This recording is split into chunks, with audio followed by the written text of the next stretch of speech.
Good morning, ladies and gentlemen of the press.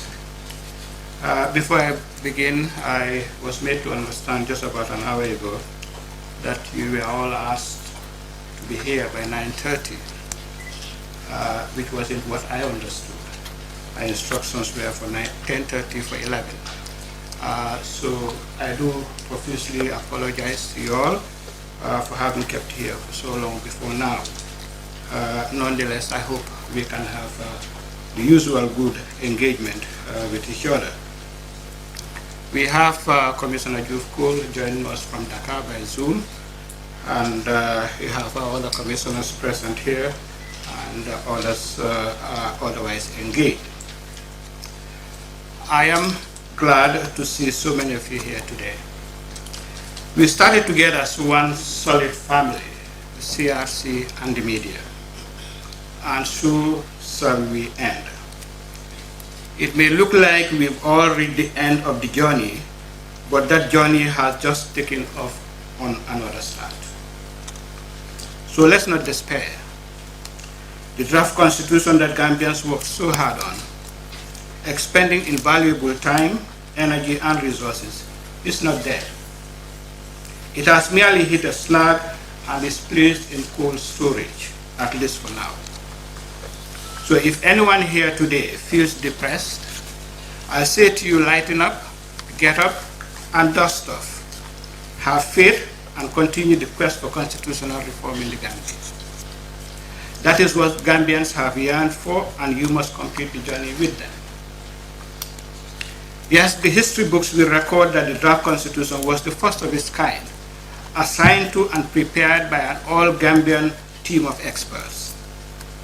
It was the first of its kind that employed full and open participatory democracy to involve citizens at home and abroad to express their wishes and aspirations. And if memory serves me well, it was the first to be ever presented to the legislature for endorsement in order to be advanced to a national referendum. But history will also record that it was the first to be stopped in its tracks before it could be advanced to a referendum. That in itself is not and should not be the end of the world for us as a country. So again, let's keep the faith. When we had our last press conference on 31st March 2020, I thought that was the last one. I commended you all for your active participation in the constitutional review process and for connecting the process to our communities. However, I have received so many requests for interviews in the last week and this week that I thought it was best to arrange one press conference to accommodate all the requests together. And I hope this one does it. Although some of you may just be saying to yourself quietly, yeah, right. I hope my statement does not turn out to be longer than you expected. If it does, I'm sure you'll understand and forgive me. After all, this will be our penultimate press conference with you members of the media, and the 9th since the inception of the work of the CRC. We will miss you, or rather we will miss each other. Like everything else in life, the CRC as an institution and as your regular partner must come to an end. What will be left will be for the history books. When we started the journey of constitutional reform on 5th June 2018, a day after I and 10 other commissioners were sworn into office by His Excellency the President of the Republic, we knew we had a daunting task, and we had 18 months within which to execute our mandate. While being fully aware that the CRC Act 2017 allowed us to request an extension of up to 6 months, we were very clear that we were not going to abuse that privilege. We started our work without a dedicated office. We spent a month in the conference room of the Ministry of Justice and 2 months in the conference room at the Atlantic Hotel in Banjul, while carrying out our detailed assignments from our individual offices and at home. When we moved into our permanent premises at the feature-led building in Kotu in September 2018, we had no furniture or a dedicated conference table and no air conditioning. All this while the Honorable Attorney General and Minister of Justice, the Honorable Tambedo, and his ministry were doing their utmost to ease matters for us by assigning some of their staff to assist us and pursuing all necessary measures to facilitate our work.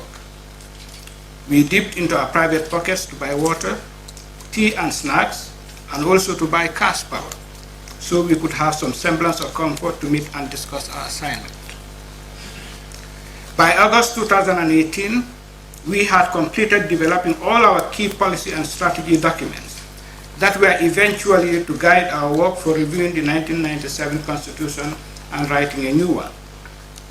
Those policy and strategy documents related to media and communication, research and documentation, public consultation, and monitoring and evaluation. In addition, we developed and completed a detailed action plan and a consolidated budget that were to guide our activities on specific action items with stipulated deadlines to ensure the timely completion of our assignment. The action plan covered, inter alia, all the strategies I already mentioned, as well as a desk review of the 1965 Independence Constitution Order, 1970 Republican Constitution, and 1997 Constitution with their respective amendments. A review of constitutions of select countries as well, and of relevant regional and international instruments.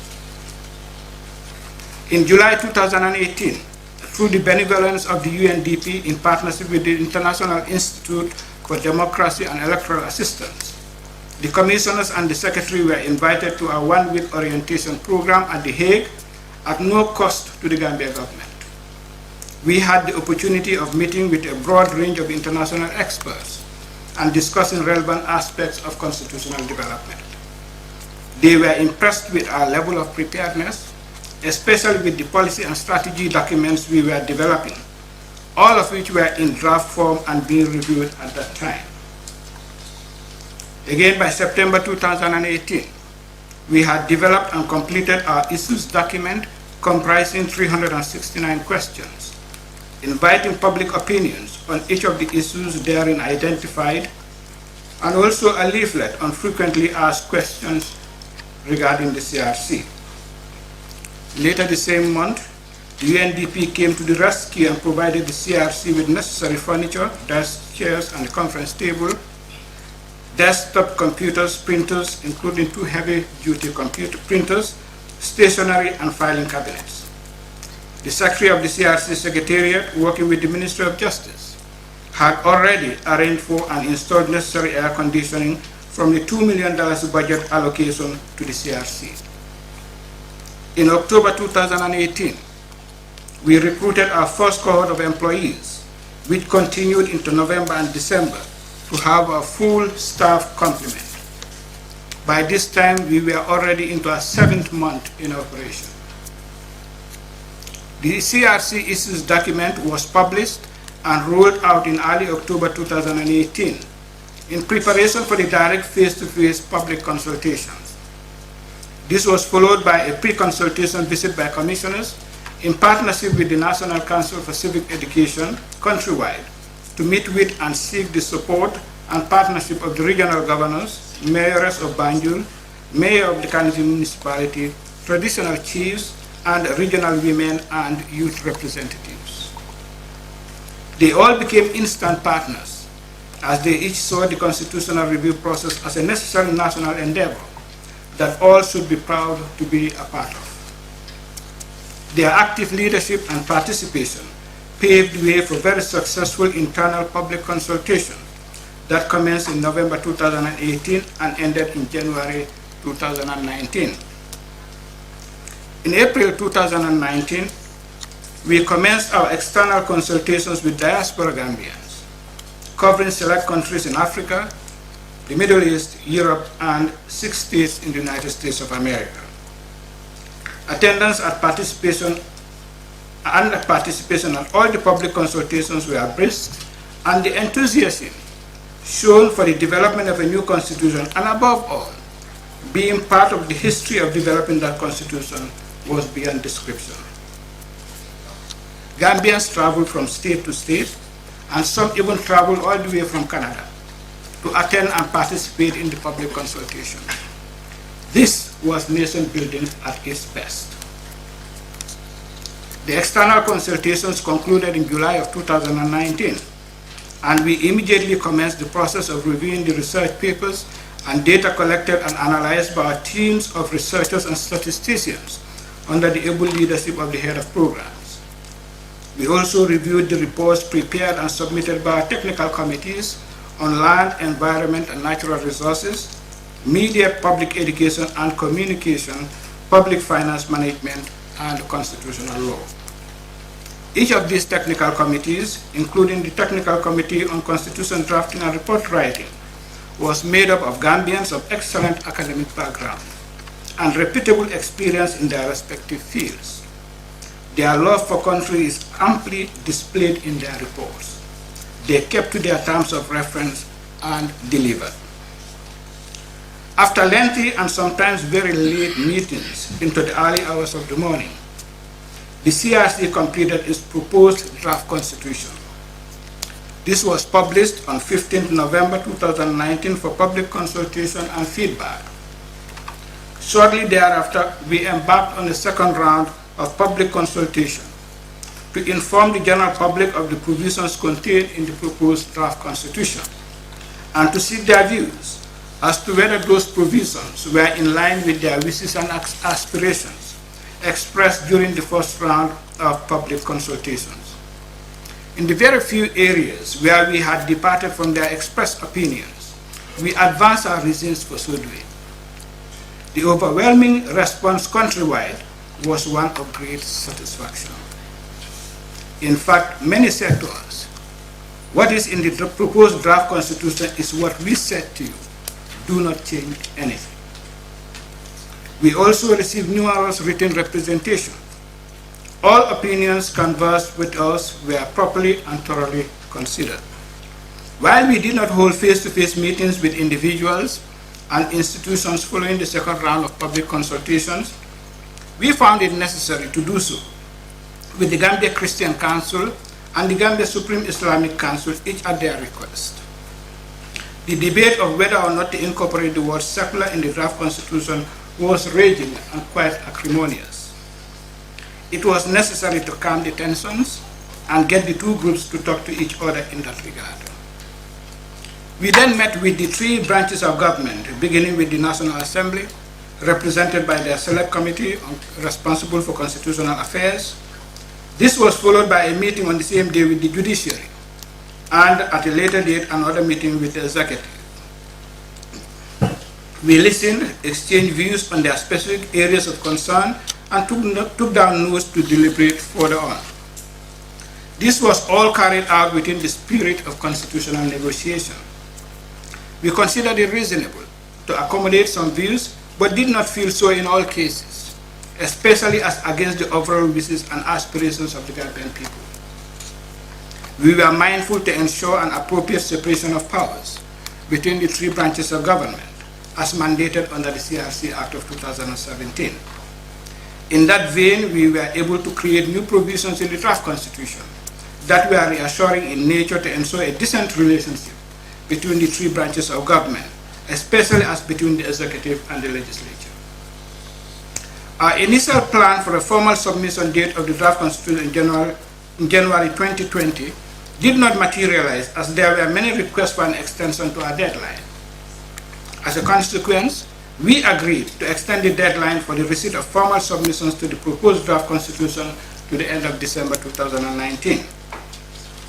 For the first time since we commenced our assignment, we agreed to take leave for the month of February 2020, while the Technical Committee on Constitution Drafting and Report Writing continued to finalize the draft constitution on the basis of agreed drafting instructions and the accompanying report for the review of commissioners in March 2020. The draft constitution and the accompanying report were finalized and submitted on 30th March 2020 to His Excellency the President, pursuant to the requirement of Section 21(1) of the CRC Act of 2017. That section effective. Thereafter, the only thing that continued to keep us in office to date was the obligation outlined in Section 22 of the CRC Act That section essentially empowered the National Assembly to request CRC commissioners, quote, to attend before the National Assembly to clarify any matter and answer any question relating to the provisions of the Constitution, unquote.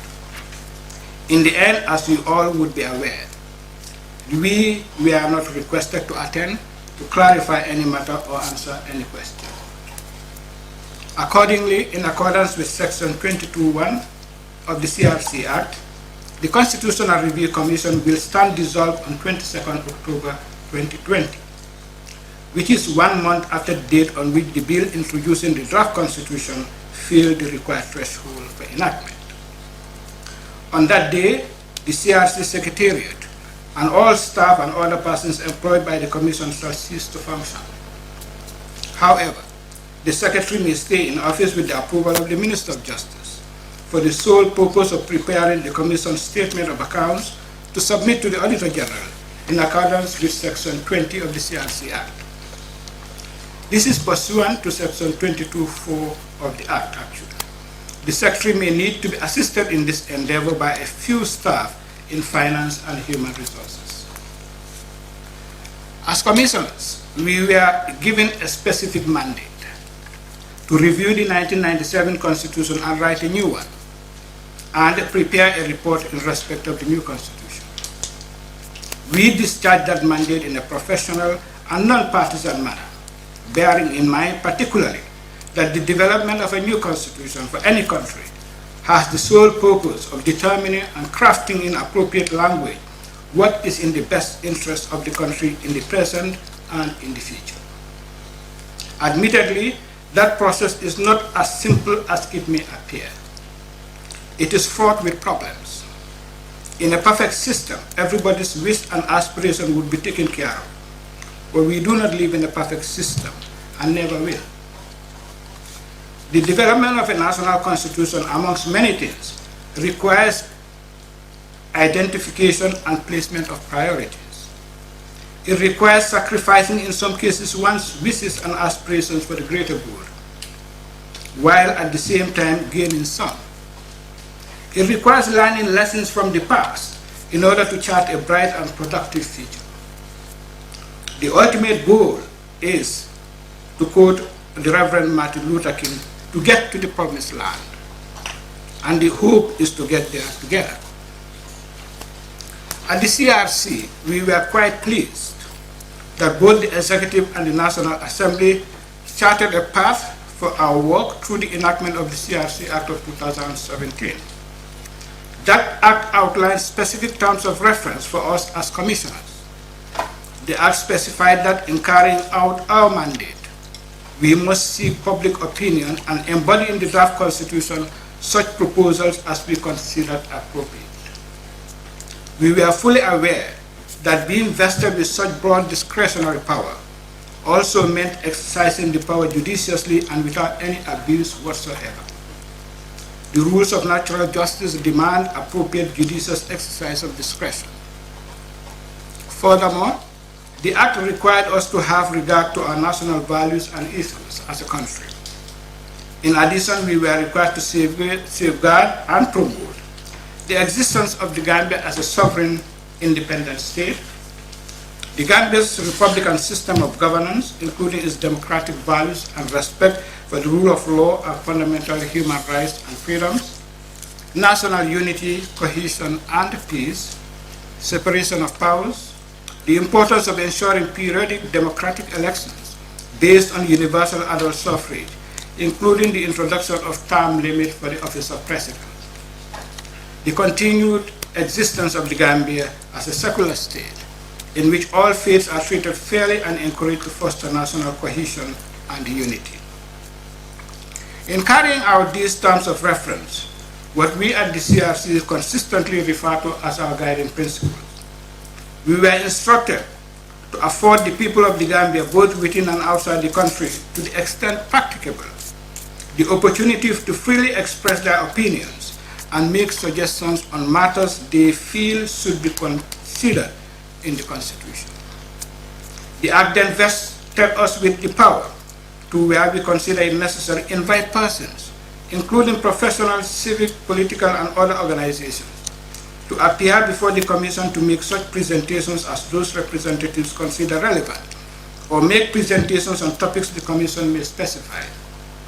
It also empowered us as a mechanism to facilitate and assist with our work, to establish such technical committees as we considered necessary and provide them with the appropriate terms of reference. In the performance of our functions as enshrined in the CRC Act of 2017, the Commission was declared not to be subject to the direction or control of any person or authority. Any person who had been following our activities from inception in June 2018 until 30th March 2020, when we formally presented the draft constitution to His Excellency the President, cannot but honestly accept that the Commission had followed every rule in the rule book handed to us. We consulted the Gambian public, both at home and abroad, at considerable expense, to determine their wishes and aspirations. We did our utmost to embrace in the draft constitution our country's national values and ethos. We tried to safeguard the Gambia's existence as a sovereign independent state, including its republican system of governance, while at the same time embracing our democratic values and respect for and promotion of the rule of law and human rights. We carefully considered the subject of separation of powers and worked to create an appropriate balance between the executive, legislature, and judiciary. We aim to increase and emphasize the cohesion, unity, and peace of our country, incorporating provisions that would ensure periodic democratic elections, including term limit for serving in the office of president. We recognize the secular nature of Gambian society and created provisions that, in our considered view, would ensure the equal and fair treatment of all faiths, which would in turn foster national cohesion and unity. Recognizing the challenges associated with constitution building, we placed a lot of emphasis on public opinion. We felt quite strongly that we must not only seek public opinion as mandated by the CRC Act, we needed to give meaning to such opinion. We would depart only where there were justifiable reasons for so doing. And even then, we would go back to the people to explain to them where and why we departed and invite their further opinion.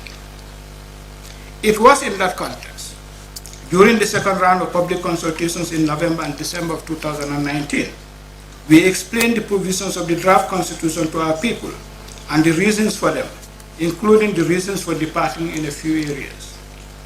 They received that information, sought clarification, and expressed gratitude for the work we had undertaken. Indeed, quite many said to us, as I said earlier on, what is in the proposed draft constitution is our opinion. Do not change anything.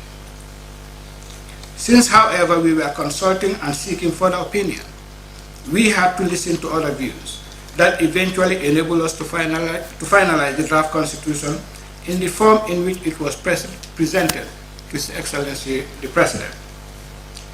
At the risk of repeating ourselves, perhaps I should summarize how we arrived at the draft constitution.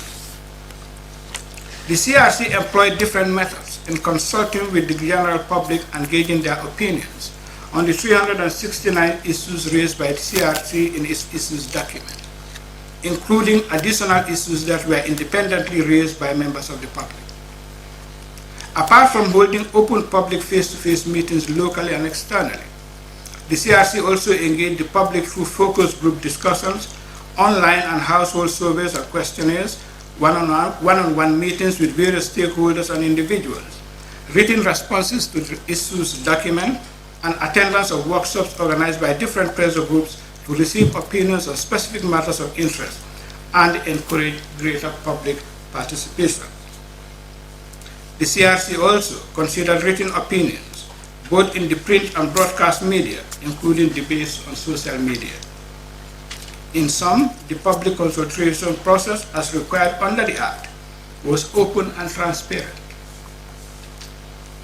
participatory, and inclusive.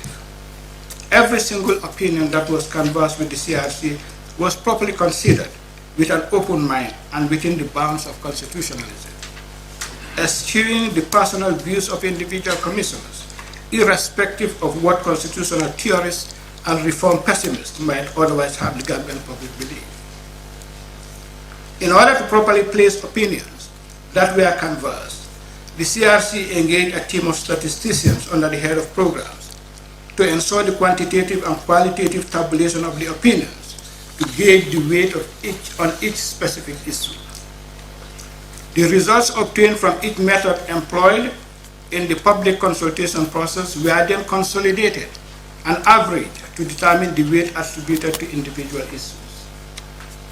Regarding those issues on which public opinion was either not expressed or was of minimal interest during the public consultation process, the CRC turned to research to establish international best practice on those areas, factoring in the experiences of other countries with similar legal systems as ours and relevant international law instruments of which the Gambia is a part. The CRC also took into account our religious and cultural norms in full compliance with the CRC Act, which required the CRC to consider national values and ethos of the country. While these were not the easiest to resolve in some instances, the CRC engaged additional expertise as necessary and applied best judgment to arrive at fair and objective decisions to guide the drafting process. In particular, the CRC established 5 technical committees comprising citizens with expert knowledge in the key areas of land, natural resources and environment, media, public education and communication, public finance management, constitutional law and constitution drafting, and report writing. These were complemented by in-depth research by the CRC team of researchers and support from external institutions and individual experts. Bearing in mind that it could not have developed a perfect constitution, that certainly was not its aim, the CRC had endeavored to produce a draft constitution that was truly reflective of the wishes and aspirations of the general population of the Gambia. Even if the draft constitution were to be amended today, it could not be described as a perfect document. As far as the CRC is concerned, the draft constitution, with all its perceived shortcomings, represented the sovereign will of the people of the Gambia, sought through public consultations in accordance with our terms of reference as outlined in the CRC Act. We had not only subjected the draft constitution to internal domestic review, we also subjected it to external review by teams of experts. Our external assessors have described the draft constitution as one of the most progressive and transformational constitutions in Africa, if not the world. As the CRC, we embarked on developing what we consider to be best for our country, with the views and aspirations of the people forming the foundation there. The failure of the draft constitution to gain the required votes to move on to the next stages, leading to a verdict by the people at a referendum, has generated a lot of debate. We at the CRC do not seek to question parliamentary wisdom regarding the fate of the draft constitution. That is a political process from which we will stay away. It is therefore not necessarily my intention here today to get into the debate of what is or what is not or what could have been. However, for the sake of the integrity of the constitutional reform process and our own individual and professional integrity, I consider it necessary to address 2 matters that appear to have gained some traction in the public space.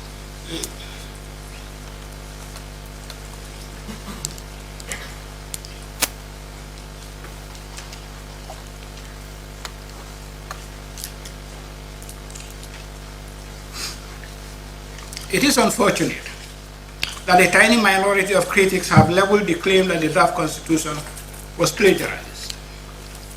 The CRC, with its team of experienced draftspersons and international consultants and drafters, has not given any credence to such claims and essentially viewed the claims as merely stoking emotions to back up the critics' rejection of the draft constitution. Indeed, there have been those that never said anything good of the CRC from the time of its inception. For them, it was personal. The word plagiarize relates essentially to copyrighted work that is protected and is used without the rightful authority. No constitution in this world is copyrighted, and that's for a good reason. Every constitution, including the Constitution of the USA, that has been touted as a model by some critics, has drawn inspiration from some one or more constitutions or other written literature. International experts on constitutional law advise reliance on best constitutional models for the development of new constitutions. We see the best example of such encouragement in the website called constitution.The, which collects and collates the constitutions of the world for purposes of serving as a reference to constitutional builders and researchers. If you go to the website today, you'll find a draft constitution on it. It is perfectly acceptable and indeed encouraged in the legislative drafting world that drafters of laws may draw inspiration from other written laws by adopting specific provisions thereof or adapting such provisions to special circumstances. This is not controversial, well, except in the Gambia. One only has to review various Commonwealth countries to see evidence of adoptions or adaptation. The Constitution of Kenya drew much inspiration from the Constitution of South Africa and was effectively the most modern on the African continent at that time. The Constitution of Kenya adapted and in some instances made better the South African constitutional provisions that it adopted or adapted. The 2010 Constitution of Kenya has been hailed as a forward-looking constitution on the African continent, whose development had had the benefit of domestic UN and other international expertise input. The Gambia shares the same Commonwealth tradition with Kenya and other Commonwealth countries. Constitutionally, the Gambia has more in common with Kenya, South Africa, Ghana, Nigeria, Sierra Leone, Uganda, Zimbabwe, Zambia, Tanzania, Malawi, Botswana, Namibia, Lesotho, and Liberia than it has with our neighbor Senegal or other French-speaking countries. I mention these Commonwealth countries specifically because the CRC has studied the constitution of each and where appropriate has drawn inspiration from them as circumstances required having regard to the Gambia's own special circumstances. The report accompanying the draft constitution is instructive on this. The CRC has not blindly adopted or adapted constitutional provisions from elsewhere. It thoroughly reviewed and applied them in the Gambia's own national circumstances, especially having regard to the opinions expressed by members of the public during the public consultation. It is from such sources that international best practices are gleaned. Within the Commonwealth, we see a number of laws, including constitutional provisions, that are similar or the same, referred to in judicial terms as being in pari materia. There is judicial value in this, in that courts are able to consider the decisions of other foreign courts on laws that are similar or the same to assist with deciding on matters before them. The decisions of foreign courts in relation to the laws of a similar or same nature may not be binding on the local courts, but they can have a persuasive effect in deciding a case. The constitutional history of the Gambia shows that the 1970 Constitution drew a lot of inspiration from the Jamaican Constitution of 1962, which it adopted.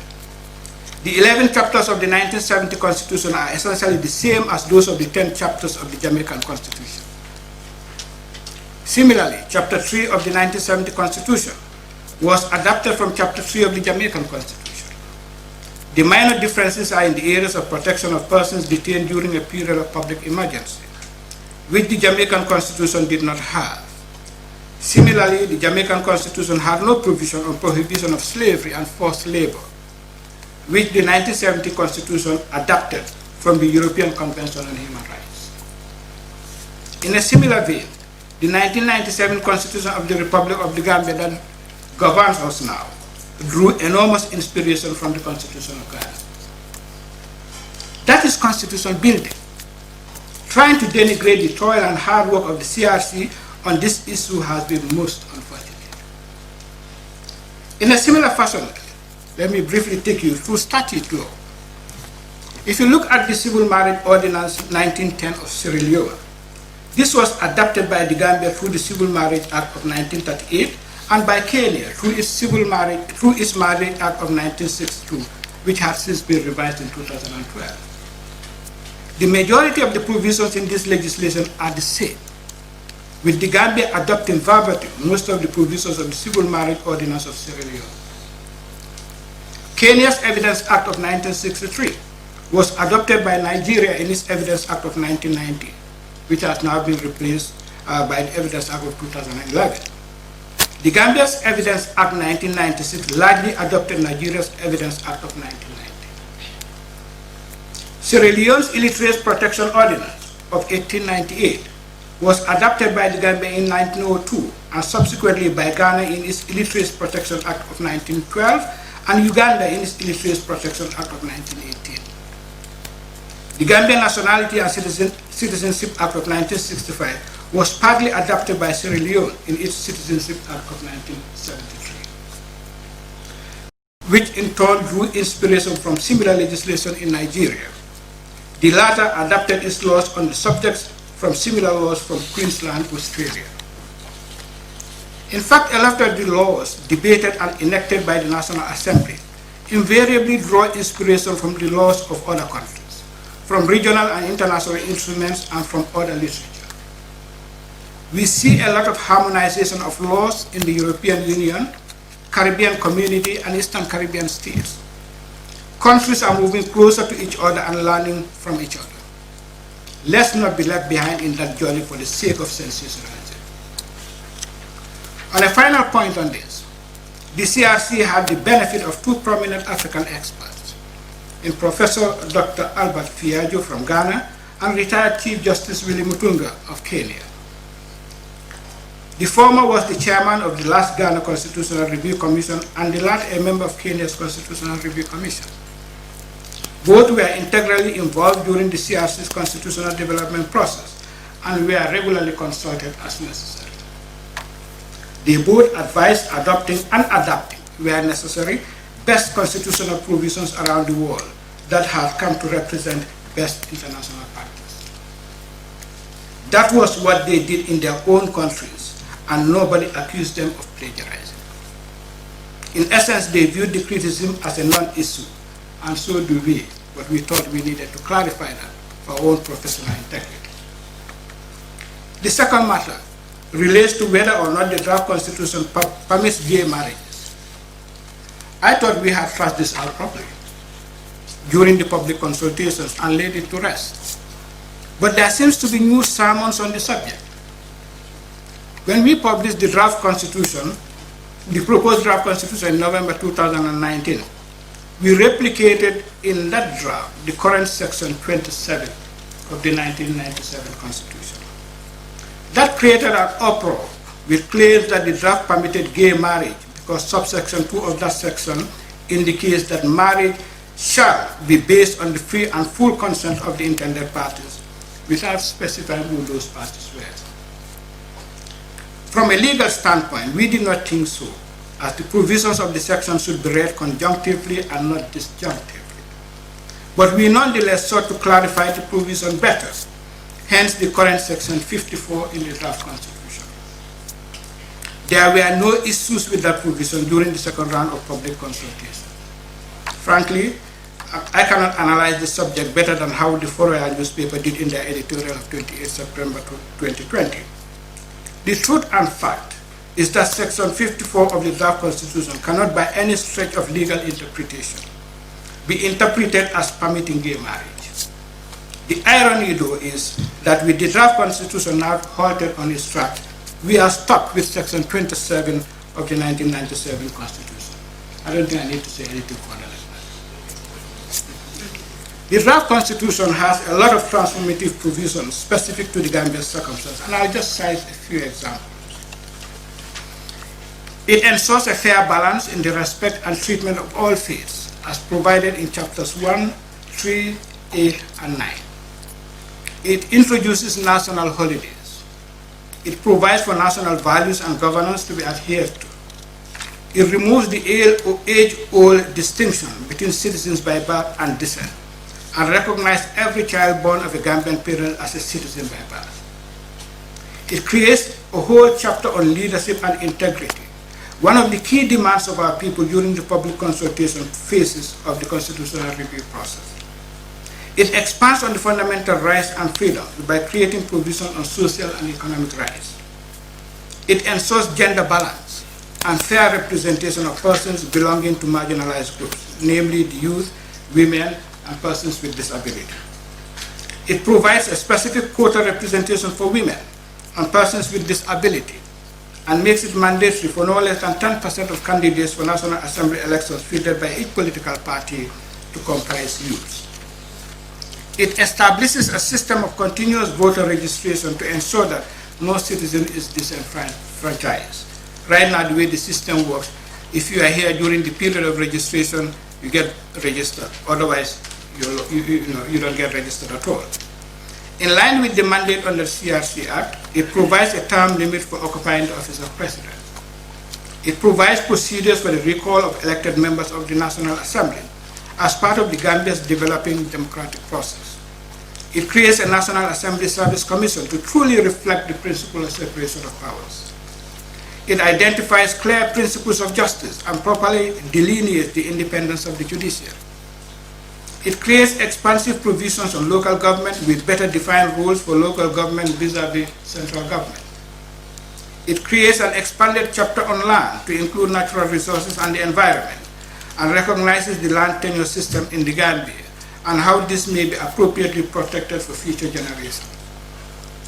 It creates a whole new chapter on independent institutions and offices to strengthen the governance machinery of the public service. It provides that in relation to independent institutions and state-owned enterprises, the chairperson and vice chairperson, where applicable, cannot be of the same gender, and there will have to be a succession of genders in those offices, thus preventing gender capture in leadership positions in those institutions. It sets out principles governing finance and financial management, and it places emphasis on and creates principles governing youth development in the country. I would think that the draft constitution has good provision, for that was what we set out to achieve. Naturally, it has provisions that some would find disagreeable. That's in the nature of constitutional development. Ultimately, it is my hope, and I can only hope, that the draft constitution does not remain in cold storage for too long before it is revived, at least in some form, so that the wishes and aspirations Gambians had expressed to us can be met somehow. It is true that the ongoing debate about the failure of the draft constitution to advance to the remaining stages of the National Assembly and eventually to a referendum for the people's verdict is quite intense. I implore patience and tolerance in that discourse. We at the CRC are not despondent, as we are satisfied that we have discharged the duty entrusted upon us and carefully followed the terms of reference set out for us in Section 6 of the CRC Act. As a nation, we should collectively remain optimistic and work towards what is best for this country. When in trying we fall, we should get up, dust off, and proceed on the positive journey of national development. We must work together in unison and avoid spewing venom, the result of which can only result in negative consequences. At this point, I take the opportunity once again to thank the government for the support they had given the CRC during the course of discharging our assignment. In particular, I thank His Excellency Adam Barrow, President of the Republic, for affording my colleague, commissioners, and I the opportunity to serve our country. We all have wished for a different outcome, but we must continue to soldier on nevertheless. For someday we shall reach that promised destination where we all shine. I thank our external partners, beginning with the UNDP, who, apart from the assistance I mentioned earlier, also provided funding in excess of $10 million to undertake our internal public consultations, $40,000 to our external consultants, and $3.8 million to support our technical committees. They also provided us with one vehicle, a Toyota Prado, and paid the first year's rent of the CRC's premises. Their assistance has been invaluable to our work. We also thank the European Union for their support and outreach to the CRC and for placing the Gambia's transitional justice in relation to constitutional review high on their agenda. I thank the government of Qatar for the financial support they gave to the government, of which the CRC became a beneficiary. I thank ECOWAS for the financial support they provided, which enabled us to launch and continue with our periodic CRC newsletter. Having been called to national duty and to give our best as experts and professionals in our respective fields, we have unfortunately become the subject of much disrespect, ridicule, and insult, much to the consternation of our families and friends. We must, however, move on, and I can assure everyone that we demit office with our heads high, holding no grudges, and harboring no anger against any person or institution. We feel satisfied with the product of our assignment. We continue to be very proud of our people, their resilience and love for country, but above all for educating us as we journeyed with them through the public consultation process. We are confident that all the good intentions that we all have, individually and collectively, to reform our governance system and improve the lives of our people, will someday converge to make us a better people, as one family, one tribe, one Gambia. I wish to encourage our citizens not to consider the money spent on the CRC project as wasted. I see a lot of debate on this. Far from it. It is amazing how fast our people have learned so much about the Constitution and what it means and what it stands for. The CRC process, apart from discharging a duty, has equally been a very educative process. Many in our rural communities have called on us to visit them annually to discuss constitutional law matters.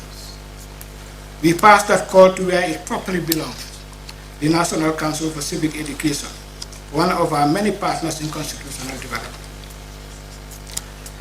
I feel compelled to let you know that since 22nd September 2020, when the bill introduced in the draft constitution failed to garner the required votes in the National Assembly, I have received a number of condolences. Messages from friends and professionals with whom we have worked on this project and citizens alike.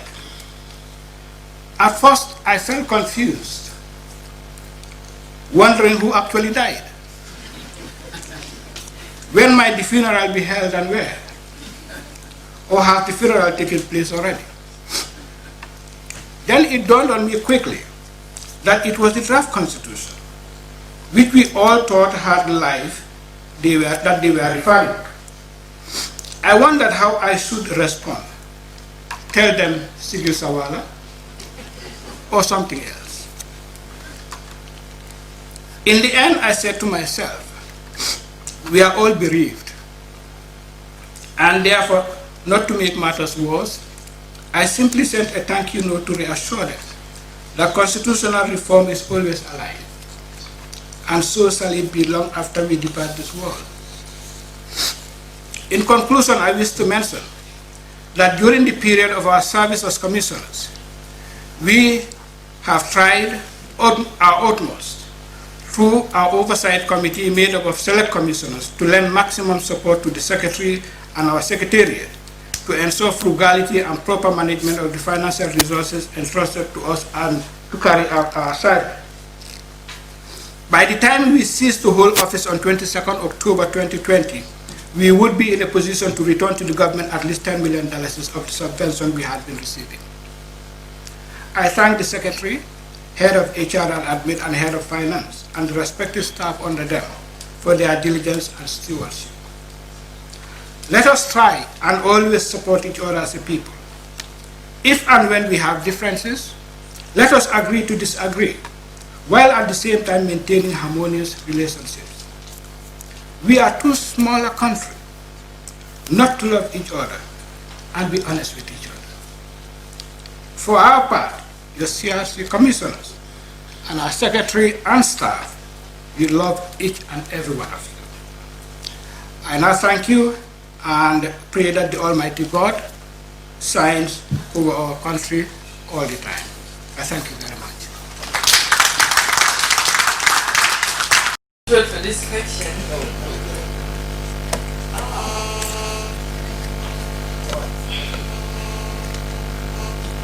Well, my name is Zainab Cho from Block TV Gambia. Here is my question. Aside from politics, don't you think the CRC focused so much on avoiding a repeat of Jammeh's era abuses of office that an imbalance of power was created to avoid executive excessive? Is this not override? Thank you. Well, thank you, Zainab, for that question. When you look at the draft constitution, at least in our professional considered view, there is really no imbalance. We've looked at international best practices, where we create, a balance, a decent balance between the three branches of government. Yes, we've had that argument, but I certainly, personally, where I sit as chair, and I'm sure I speak on behalf of commissioners as well, because we've debated this subject quite thoroughly. We believe we created the right balance, and if you look at other constitutions around the Commonwealth, you'll see the same balance that is established. So if somebody were to tell me that this is what you've done and it doesn't create that balance, we can have that debate. But as far as I'm concerned, we've thoroughly looked at all the relevant areas that will create a decent and harmonious relationship between the different institutions of government. Thank you very much. Good afternoon. Hold on, not to confuse it. Can we have you first and then next I said your name please and the institution you represent? Okay. My name is Sukaija Jusi and I am from Teranga FM. I have two questions. Are there any potential processes that can be followed to activate the draft constitution and give a second chance? And also, CRC's job also entailed a review of the 1997 constitution. Why is this document unhealthy for our current transitional justice process? And also, if you don't mind, I would like to have it in Wolof for my local audience. Thank you very much. Let me start with your second question first. Why is the 1997 constitution unhealthy? I wouldn't use that language. If you look at the 1997 constitution, there are good provisions, and we have even adopted some of those provisions. I think if you look over time, if you have taken a careful review of the 1997 constitution, that's where the imbalance Zainab referred to earlier actually occurs, where you have one arm of government exercising enormous powers as against the other branches of government. So this is a matter of opinion for everybody, but I think if you look at the draft constitution, particularly the transformational provisions that I outlined in my statement, you realize that they are miles apart in terms of what the people of this country desire and what they ask for and what they aspire. In terms of your first question, what process is there to reactivate the draft constitution? I wouldn't really want to deliberate on that because our mandate stopped where it stopped. This is not a matter for the executive and the legislature. It is for them to design and determine, should they so desire, what the next step should be and how they would go about that process. You wanted me to respond on this in Wolof? All right. We see you didn't ask me in Wolof, but I will try. Li nga doon laajte Sukay mooy lu nekk ci 1997 constitution nga xam ne loolu moo baaxul li waral ñu draft ñu constitution. Soo seetee 1997 constitution bi balance bi fa war a nekk diggante executive mooy presidency bi, legislature bi mooy néegi député yi ak judiciary bi mooy néegi àttekaay bi, di nga gis ne balance boobu nekku fa. Kon li ñu def mooy ñu gis naka la ñu create balance boobu. Soo seetee constitution bi ñu yore léegi mooy 1997 constitution di nga gisal sa boppa soo ko tegee side by side ak draft constitution bi di nga gis ne duñ benn ñu ngi utee comme guddee bëccëg waaye nañ tamit xam ne 1997 constitution am na fa am na lu mu fa tëral yi nga xam ne baax na te yooyu daaxuñ leen génnewuñ leen jël nañ leen dugal leen ci draft constitution. So lii moom liggéey ñëpp la ñu jël seet ko seegaat ko gis naka la 1997 constitution mel bi mel ak naka la draft constitution bi mel ak lan la ci yokka li nga xam ne baax na pour réew mi dem ci kanam. beneen question bi nga laajte woon mooy comme que draft constitution bi fu mu nekk nii demul niñ ko yaakaaree woon yan yoon lañ mun a jël pour gis ne delloowaat nañ ko pour gis ne draft constitution boobu nekk na constitution bu taxaw pour réew mi. loolu moom du suma liggéey lu liggéey CRC ñun dafa am lu ñu sant mooy ñu waxtaan ak waa réew mi déglu leen jël seen xalaat bind ko ci draft constitution ba pare si loolu pare ñu jël ko jox ko njiiti réew mi def nañ loolu te suñ liggéey bi fa la yem nguur gi ak léegi député yi léegi ci ñoom la des pour ñu waxtaan ñu decide lan la ñoo mën a def pour gis ne draft constitution bi wala constitution bu bees taxawal nañ ko ci réew.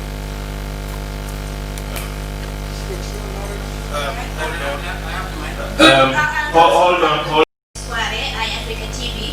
I have a couple of questions, but the first one is a clarification. You said many people think that it looks like the draft constitution is dead, but you said it is not dead. I just want to know how, what you really mean by that. And the other one is, you said the CRC Act gave you the mandate or gave you the mandate to appear in Parliament and of course give clarification with regard to the draft bill, but that was not accorded to you. Instead, the Justice Minister was the one who made all the clarifications that was raised by the parliamentarians. Do you think that was really a deliberate attempt by the executive to reject this draft constitution? And another one is, if you are given a chance to revise this draft bill, what would you change in the draft bill? Or if the executive really gave you the chance to revise the draft bill, will you still give it a second thought or opportunity to really go ahead with a second chance? Finally, it's what is the way forward for the constitutional review process in the New Gambia? Thank you. Thank you very much, Julia. That's 4 questions, I think. I'll take a shot at them.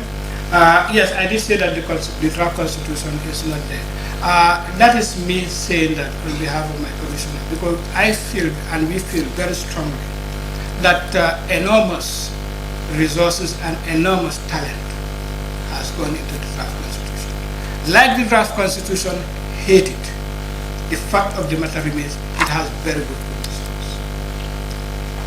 Yes, that is my reason for saying that it is not dead. I believe firmly that the government is still committed to constitutional reform. I want to believe that the National Assembly is still committed to constitutional reform. And I have absolutely no doubt that the people of this country continue to call for constitutional reform. So the process, in all reality, and for love of country, will continue, maybe in a different fashion. So that was the reason I said that.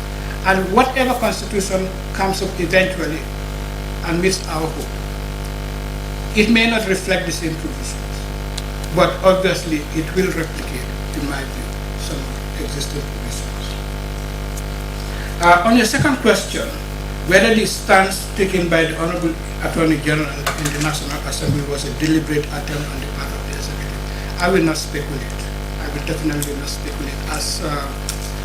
As a lawyer and as a judge where I am, I would want to believe that the Honorable Attorney General meant well. But then, like I said, when we were informed that this draft bill introducing the draft constitution was going to be tabled before the House, we were ready, we were on standby. And I think we would have been in a position to better advise the honorable members of the National Assembly so that they are better informed as to whether they would have gone with it or not gone. And that's not for us. That's entirely within their discretion. And that is as much as I need to say on that. If we were to revise the draft constitution today, what would we change? I can tell you honestly, for us as commissioners, this is the end of the road. And what would be revised if the draft constitution were to be revived is really not a matter for us. That's a matter for the players. And I think we need to be very frank here as well. The draft constitution, in my view, did not fail because the CRC failed to follow its mandate under the CRC Act. And I haven't heard anybody say we haven't followed our mandate properly under the CRC Act.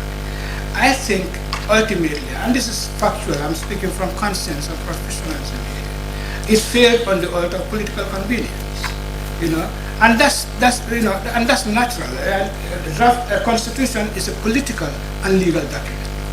So you cannot get the politics out of it, So that's why my hope is that going forward, and this is one of the ways forward question, is that we will get together, recalibrate, and look for one thing, and that one thing is what is in the best interest of this country.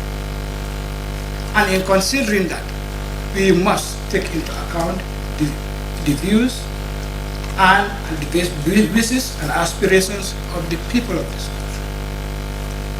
country. I have learned, my commissioners and I have learned so much through this process.